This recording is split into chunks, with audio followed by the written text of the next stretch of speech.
À ma fête d'anniversaire, ma mère s'est penchée par-dessus la table et a murmuré à mon frère juste assez fort pour que je l'entende, pendant que tout le monde est là, va changer ce truc gênant chez elle.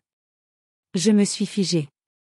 Je n'avais aucune idée de ce qu'elle voulait dire, mais j'allais le découvrir. Je m'appelle Valérie. J'ai 24 ans.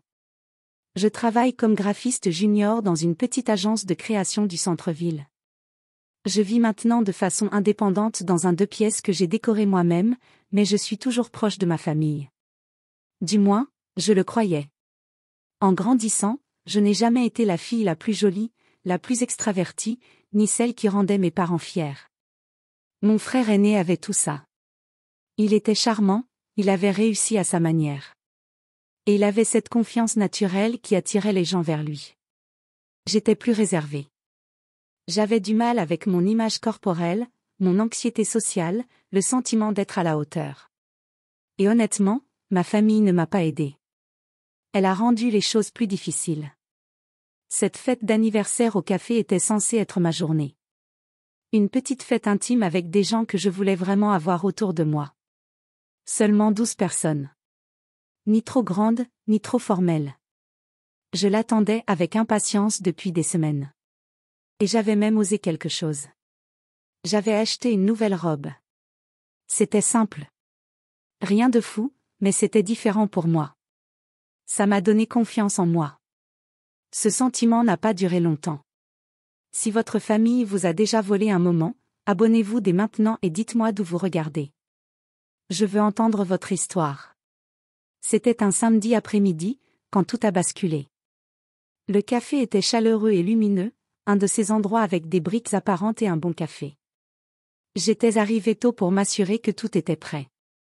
Le personnel était formidable. Ils avaient décoré une table d'angle avec des fleurs et mon nom était inscrit sur une petite pancarte. J'étais excitée. Je me sentais remarquée. Puis ma mère est entrée. Elle était en retard, bien sûr. Et la première chose qu'elle a faite a été de me regarder de haut en bas avec cette expression que je lui avais vue 1000 fois. Pas un sourire, pas un compliment, juste une appréciation, comme si elle évaluait un meuble dont elle n'était pas sûre. « Tu portes ça ?» demanda-t-elle, sans prendre la peine de souhaiter un joyeux anniversaire. Je ne répondis pas. Je la serrai dans mes bras et tentai de passer outre. Mon frère arriva une vingtaine de minutes plus tard avec sa copine et l'atmosphère changea aussitôt. L'attention de tous se porta sur lui. Il faisait ce qu'il fait toujours, être charmant, faire des blagues, être le centre de l'attention. Sa copine riait à tout ce qu'il disait. Les gens étaient suspendus à ses paroles. Je me sentis un peu rétrécir. Maman le regardait comme s'il était le soleil, tandis que tous les autres tournaient autour de sa lumière. Puis elle fit quelque chose que je n'oublierai jamais. Elle lui attrapa le bras et le tira vers le couloir des toilettes. Je ne cherchais pas à l'écouter, mais j'étais assez près pour entendre sa voix descendre. Cette voix de mère qu'elle prend quand elle s'apprête à faire quelque chose de calculé. « Tant que tout le monde est là », murmura-t-elle. « Va lui dire que cette robe la rend bizarre. Elle doit se changer avant qu'ils ne la jugent tous. Fais comme si tu plaisantais. » Mon estomac se serra. Il se serra physiquement. Je le sentais fondre en moi. Mon frère hésita une seconde. Je le vis. Il marqua une pause, l'air gêné, puis haussa les épaules comme si de rien n'était et acquiesça. Je fis semblant de n'avoir rien entendu.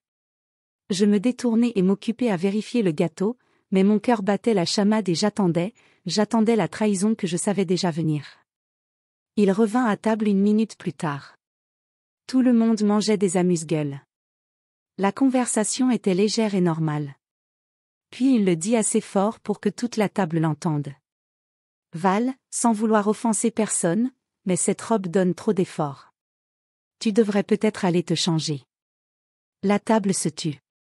Ce silence gênant où les gens échangent des regards et ne savent pas s'ils doivent rire. C'est ma mère qui rit le plus fort.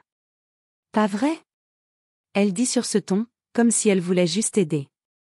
Je pensais la même chose. On veille juste sur toi, ma puce. On veille sur moi.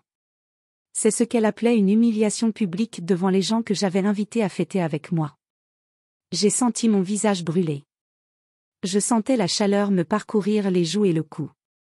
Je me suis excusée pour aller aux toilettes en mode automatique. Je ne me souviens pas d'y être allée. Je me souviens juste d'être seule devant le miroir, à regarder cette robe dans laquelle je m'étais sentie bien une heure plus tôt. Et là, j'avais l'impression de faire une erreur. J'avais l'impression d'avoir fait une erreur. C'est là que j'ai remarqué le téléphone de ma mère sur le lavabo. Elle avait dû le poser en allant aux toilettes plus tôt. Et je sais que je n'aurais pas dû regarder. Je sais que c'est une infraction, mais je l'ai fait. Une notification de discussion de groupe s'affichait sur son écran. Je ne l'ai pas déverrouillée. Je n'en avais pas besoin. L'aperçu suffit. Valérie n'a aucune conscience d'elle-même aujourd'hui. On essaie de limiter les dégâts. Tu crois que cette robe? Et puis les réponses ont commencé à affluer. Ma cousine, LMO, non. Ma tante, il fallait bien que quelqu'un le dise. Mon oncle, elle a toujours été comme ça. MDR. Ils étaient tous là. Toute ma famille se moquait de moi, planifiait comment m'humilier, et ma mère avait tout orchestré. J'ai fixé cet écran pendant environ 30 secondes. J'ai senti quelque chose changer en moi, quelque chose qui n'était plus de la tristesse. C'était de la colère. Je suis revenue à la fête avec ma vieille veste par-dessus la robe. Je me suis dit que c'était parce que j'avais froid. Pas du tout. On a survécu aux gâteaux et aux cadeaux. Ma mère semblait sincèrement heureuse, comme si elle n'avait pas orchestré une attaque publique contre mon estime de moi. Elle n'arrêtait pas de me sourire avec cette expression mêlée de pitié et de satisfaction, comme si elle m'avait rendu service en me ramenant sur terre. Au bout d'une heure environ, ma mère a suggéré d'aller dîner dans un restaurant plus chic. Cet endroit est mignon, a-t-elle dit. Mais je connais un endroit génial de l'autre côté de la ville. Faisons quelque chose de spécial. Tout le monde a accepté avec enthousiasme. J'aurais dû le voir venir. J'aurais dû savoir que ça n'irait pas mieux. En arrivant au restaurant, ma mère a pris des nouvelles de l'hôte. Elle est revenue vers le groupe, l'air perturbé. Oh, je suis vraiment désolée. Il y a eu une erreur de réservation. J'ai réservé une table pour 11 personnes au lieu de 12. Je me sens mal. 11 au lieu de 12. Bien sûr, Val. Chérie, a-t-elle dit en se tournant vers moi avec un sourire d'excuse. Pourquoi ne t'assois-tu pas à cette petite table là-bas? On peut encore te voir. Ce sera juste pour le dîner et on pourra faire la fête tous ensemble après. J'ai regardé cette petite table près de la fenêtre. Elle était loin du groupe, loin de la fête. Loin. Ce n'est pas grave, ai-je dit, même si ce n'était pas le cas. Ça ne me dérange pas. Je suis restée assise là pendant 2 heures à regarder ma famille fêter mon anniversaire sans moi. Par la fenêtre, je les voyais trinquer. Ma mère racontait une histoire qui a fait rire tout le monde. Mon frère était en train de charmer sa petite amie, et j'étais seule à une table à regarder tout cela se dérouler comme si j'étais à l'extérieur de ma propre vie. Ma mère est venue une fois et m'a serré l'épaule. La prochaine fois, prévois-toi, ma puce, dit-elle. On ne peut pas toujours accueillir tout le monde. J'ai souri et hoché la tête. Je n'ai pleuré qu'en rentrant. Ce soir-là, les choses ont empiré. Mon frère a envoyé un SMS au groupe familial avec une vidéo. Je ne voulais pas la regarder, mais je l'ai fait. Il me simulait de manière exagérée, imitant ma démarche, ma tenue. Il avait même ajouté un filtre pour rendre le tout plus absurde, plus moqueur. Les commentaires ont immédiatement afflué. Arrête. Je ne peux pas. Il a frappé fort. MDR. Pauvre Val. Même mes tantes et mes oncles se sont joints à moi. Des gens avec qui j'avais grandi. Des gens qui me connaissaient depuis toujours. Ils se moquaient tous de moi. J'ai appelé ma mère. Ma voix tremblait. Pourquoi les as-tu laissés faire ça, ai-je demandé. Pourquoi les as-tu laissés publier ça? Elle a soupiré comme si j'étais déraisonnable. Il plaisante, Valérie. Ce n'est pas ça. Sérieux. Tu es trop sensible. Tu ne supportes pas un compliment? On fait ça uniquement parce qu'on se soucie de moi. Ce mot, se soucier, me semblait une arme, comme si elle l'utilisait pour justifier tout ce qu'elle voulait me faire. Ce n'est pas se soucier, dis-je doucement. Se soucier ne ressemble pas à ça. Enfin, dit-elle, son ton changeant de ton, prenant une tournure plus froide. Je suis désolée que tu ressentes ça, raccrocha-t-elle. Quelques jours plus tard, ma mère m'a appelée. Elle voulait me rendre un service. Une amie avait une petite entreprise, une boutique ou quelque chose comme ça, et elle voulait que je crée son logo et son site web gratuitement. Ce serait tellement bien pour ton portfolio, m'a dit ma mère. Et la famille aide la famille, non? Je travaillais en freelance depuis des mois. Je facturais entre 2 cents et 4 cents dollars selon le projet. C'était mon salaire. C'était mon travail. Je ne peux pas le faire gratuitement. Je le lui ai dit, mais je peux lui faire une réduction. 200 dollars pour la conception du logo et du site web. Le silence au téléphone était dur. Après tout ce qu'on fait pour toi, ma maman a dit lentement. C'est comme ça que tu nous remercies? Tu es tellement ingrate. Tout ce qu'ils font pour moi, j'avais payé mes études avec des prêts étudiants que je remboursais encore. Je payais mon loyer. Je faisais mes courses. Ils ne faisaient que me critiquer. Ils ne m'offraient que de la culpabilité. Mais c'est là que quelque chose en moi a changé. J'ai réalisé que cette attention n'était pas de l'attention du tout. C'était transactionnel. C'était conditionnel. C'était une façon de me maintenir petite, reconnaissante et facile à contrôler. J'étais leur ressource gratuite, leur punching ball émotionnel. Et je l'acceptais parce qu'ils me donnaient l'impression de ne pas avoir le choix. Mais j'avais le choix. Ce qu'ils ignoraient, c'est que j'avais déjà commencé à voir un thérapeute 6 mois plus tôt. J'avais fait ce travail pour surmonter des années de traumatismes familiaux. Les comparaisons, les critiques déguisées en inquiétude, la façon dont ils me donnaient l'impression de devoir m'excuser de prendre de la place. Mon thérapeute m'avait coaché sur les limites, sur la reconnaissance de la manipulation. En comprenant que ce que ma famille me faisait subir n'était pas normal et que ce n'était pas de l'amour. J'avais aussi économisé discrètement, cherché des appartements dans des quartiers plus agréables, construit une vie indépendante de leur validation ou de leur approbation. Et j'avais ma meilleure amie Jasmine, qui travaillait dans les ressources humaines dans une entreprise technologique. Elle comprenait tout ça sur le plan professionnel. Après lui avoir montré le chat de groupe et la vidéo, elle avait dit quelque chose qui m'avait marqué. C'est de la violence psychologique classique, avait-elle dit. Humiliation publique et culpabilisation privée. C'est fait pour vous désorienter et vous rendre obéissant. L'entendre ainsi nommé était puissant. Cela m'a permis de mettre en mots ce que j'avais vécu toute ma vie sans en comprendre la véritable nature. Mais le vrai secret, ce qu'ils ignoraient, c'est que j'avais déjà décidé de ne pas m'excuser d'exister. Un soir, après une thérapie, j'ai remis cette robe. Je me suis retrouvée seule devant le miroir de ma salle de bain, dans mon appartement. Je me suis regardée, vraiment regardée, et je n'ai pas entendu la voix de ma mère en premier. Je n'ai pas pensé à ce qu'il dirait. J'ai pensé à la façon dont la robe me donnait confiance en moi, me donnait une impression de beauté, d'identité.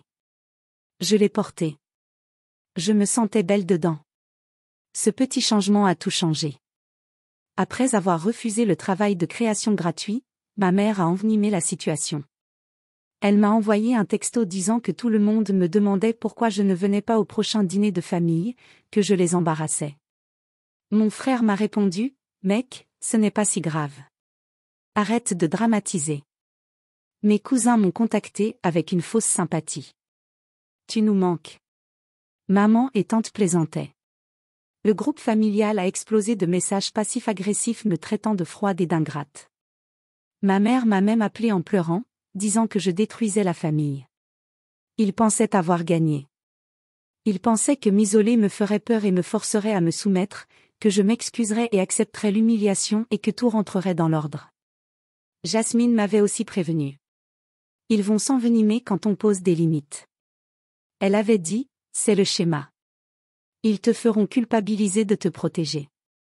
Quand ma mère m'a envoyé cette invitation à déjeuner une semaine plus tard avec le message suivant, porte quelque chose de joli cette fois, d'accord? C'est là que j'ai compris que rien n'avait changé. Elle pensait encore avoir le droit de commenter mon corps, mes choix, mon existence. Mais cette fois, je n'ai pas cédé. J'ai d'abord parlé à ma thérapeute. C'est le cycle. Ma thérapeute avait parlé de souffrance, de culpabilité, de fausse gentillesse, puis de souffrance à nouveau. Elle utilise le bombardement d'amour pour essayer de te ramener à elle. Alors, que faire? J'ai demandé, tu décides de ce que tu es prête à accepter, puis tu te présentes et tu leur dis avec des preuves, avec clarté et avec amour pour toi-même. J'ai décidé d'aller à ce déjeuner, mais je n'allais pas rester assise là à l'accepter. J'allais me lever. Je suis arrivée au café 15 minutes en avance. Je me suis assise dehors un moment, respirant, me recentrant. J'avais mon téléphone dans ma poche avec toutes les captures d'écran, tous les messages, toutes les preuves qui montraient ce qu'ils avaient fait à moi. Quand je suis entrée, ma mère et mon frère étaient déjà assis. Ils se sont illuminés en me voyant, comme si j'étais le soleil et qu'ils avaient été dans l'obscurité. La performance a été immédiate. Je suis si contente que tu sois là, a dit ma mère en se levant pour me serrer dans ses bras. Tu nous as manqué. Je n'ai pas réagi à cette chaleur. Je me suis assise et je suis restée calme. J'ai sorti mon téléphone et je l'ai posé sur la table entre nous. J'ai besoin de te montrer quelque chose. J'ai dit. Voilà ce que j'ai vécu. J'ai parcouru les captures d'écran, le groupe de discussion où ils se moquaient de moi. La vidéo de mon frère, chaque message, chaque commentaire, chaque moment où il s'était coordonné pour me faire tomber. Le visage de ma mère est devenu blême. Mon frère a détourné le regard. Je ne viens pas pour parler de ma façon de m'habiller ou de mon apparence, ai-je dit. Je ne viens pas aux réunions de famille pour faire la blague. C'est fini. Ma mère a essayé de m'interrompre. Valérie, c'était juste une blague. Tu exagères. Non, ai-je dit. Ma voix était posée. Je n'exagère pas. Je réagis enfin. Il y a une différence. Mon frère a murmuré quelque chose. Allez, ce n'était pas si terrible. Je me suis tournée vers lui. Tu savais exactement ce qu'elle te demandait. Tu as hésité une seconde, puis tu l'as fait quand même. Je t'ai vu, puis tu as recommencé avec la vidéo. Tu as choisi. Le silence qui a suivi a été le moment le plus sincère que nous ayons eu depuis des années. Je vous aime tous les deux, ai-je dit. Mais je ne fais plus ça. Si tu veux une relation avec moi, il faut qu'elle soit différente. Fini les humiliations déguisées en attention. Fini les blagues à mes dépens. Fini les culpabilisations quand j'ai des limites. La voix de ma mère s'est apaisée. Alors, tu nous coupes les vivres? Je me protège. J'ai dit, tu peux choisir de changer ou de ne pas changer.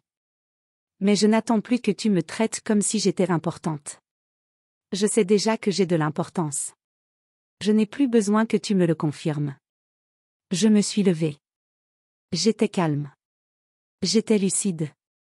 J'ai laissé de l'argent sur la table pour ma part du repas. Et je suis sortie du café sans me retourner. Les jours qui ont suivi ont été étranges, calmes. Mon téléphone n'a pas explosé de messages furieux ni de messages défensifs. Ma famille est restée silencieuse. Ma famille élargie a commencé à m'envoyer des messages contradictoires. Certains encourageants, d'autres critiques, d'autres encore cherchant à faire la paix. Je n'ai réagi à rien. J'ai réalisé que je n'avais plus besoin de justifier mon choix. Plus maintenant. 2 semaines plus tard, ma mère m'a envoyé un simple texto. Je suis désolée. Je ne savais pas que je te blessais. Ce n'étaient pas des excuses parfaites. Ce n'était pas tout ce que j'avais besoin d'entendre, mais c'était déjà quelque chose. J'ai répondu. J'accepte tes excuses. Parlons de ce qui change maintenant. Nous avons convenu d'une conversation pour la semaine suivante. Ce n'était pas facile. Il y a eu des moments où elle a essayé de minimiser ce qui s'était passé ou de rejeter la faute sur quelqu'un d'autre, mais j'ai maintenu mes limites. Petit à petit, elle a semblé comprendre que je n'allais pas reculer. Mon frère ne s'est jamais excusé, mais il a arrêté de participer aux moqueries. Il a arrêté de suivre le groupe de discussion familiale. Il a commencé à prendre ses distances, ce qui, honnêtement, était normal. Certaines relations ont besoin d'espace pour guérir, si tant est qu'elles puissent guérir. Le plus surprenant s'est produit environ un mois après ce déjeuner. Je me préparais pour un café avec Jasmine et j'ai enfilé cette robe. Celle pour laquelle on s'était moqué de moi. Celle qui avait tout déclenché. Je me suis regardée dans le miroir et je n'ai pas entendu les critiques de ma mère en premier. Je n'ai pas pensé à ce qu'elle dirait. J'ai entendu ma propre voix. Tu es suffisante. C'est tout ce qu'il a fallu. Juste ça. Juste y croire. Quand ma thérapeute m'a demandé, lors de notre séance suivante, comment je me sentais, je lui ai dit la vérité. Je vais bien. Je lui ai dit, pour la première fois depuis longtemps, que je vais bien. Et ce n'est pas parce qu'ils ont changé, qu'ils se sont excusés ou qu'ils m'ont traité comme je le méritais. C'est parce que j'ai cessé d'avoir besoin d'eux pour me sentir digne. Elle sourit. C'est ça, grandir, dit-elle. Pour une fois, leur silence ne m'a pas blessée. Il m'a libérée, car j'ai enfin compris que je n'avais jamais besoin de leur approbation. J'avais juste besoin de m'approuver moi-même. Cette fête d'anniversaire était censée être pour moi. Et finalement, ça ne s'est pas passé comme je l'espérais. Si vous avez déjà dû tenir tête à votre famille, si vous vous êtes déjà senti trahi par des gens qui prétendent vous aimer, je veux que vous me le disiez. Partagez votre histoire dans les commentaires ci-dessous. D'où regardez-vous ? J'ai lu chacun d'eux et votre histoire mérite d'être entendue. Et si cela vous a interpellé, abonnez-vous, car vous n'êtes pas seul. Nous sommes nombreux à apprendre à nous éloigner de ceux qui ne méritent pas de nous rabaisser. Merci de votre écoute.